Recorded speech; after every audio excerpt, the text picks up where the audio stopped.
Professeur Gendrou, cette question de génocide, plusieurs voix, y compris des juristes de haut niveau, évoquent aujourd'hui la possibilité d'un génocide en cours ou imminent, notamment à Gaza. Comment vous qualifiez la situation à Gaza?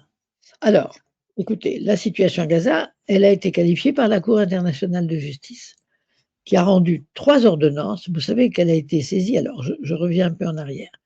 La Cour internationale de justice, là aussi, c'est un des, des défauts considérables qu'il y a dans la Charte des Nations Unies. Elle a créé une Cour internationale de justice, mais la compétence n'est que facultative. C'est-à-dire qu'on ne peut aller devant elle que si les deux États sont d'accord pour y aller.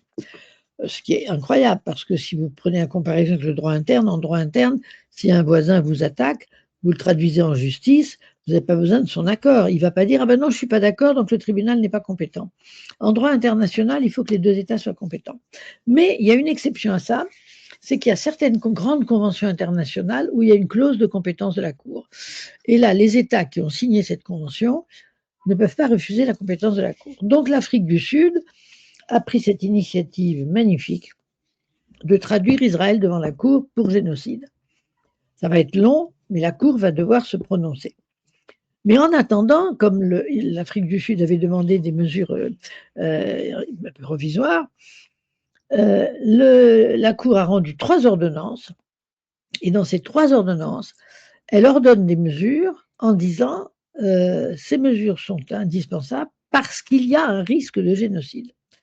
Or, la Convention est une convention sur la prévention et la répression du crime de génocide. La prévention, c'est-à-dire qu'il faut arrêter les choses avant qu'il ne soit trop tard, avant que les gens ne soient morts. Et les États qui ont signé cette convention sont dans l'obligation de la prévention. Alors pourquoi tous ceux qui ont vu la situation à Gaza insistent sur la question du génocide?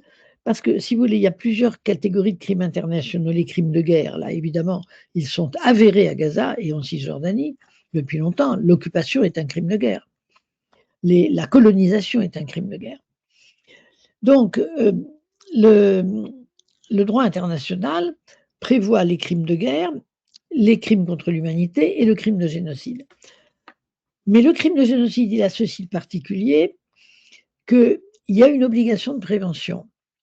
Dès lors que la Cour a dit, avec sa légitimité de la plus haute organisation judiciaire internationale, qu'il y avait un risque de génocide, elle attend d'avoir tout le dossier pour dire si le génocide est avéré, mais nous savons bien qu'il est tellement en route qu'il a commencé quand même. Il n'y a plus de doute à cela quand on voit ce qui se passe avec la famine, les gens qui sont ciblés par les tirs de l'organisation qui leur distribue la nourriture alors qu'ils viennent chercher de la nourriture en faisant la queue.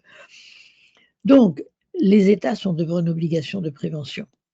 C'est ça qui est extrêmement important, parce qu'il faut le leur rappeler et qu'il faudra que ça vienne devant la justice. Ça prendra du temps, mais les États qui manquent à leur obligation de prévention, en livrant encore des armes à Israël ou en ayant encore de la complaisance pour Israël, le jour viendra où ils devront rendre des comptes.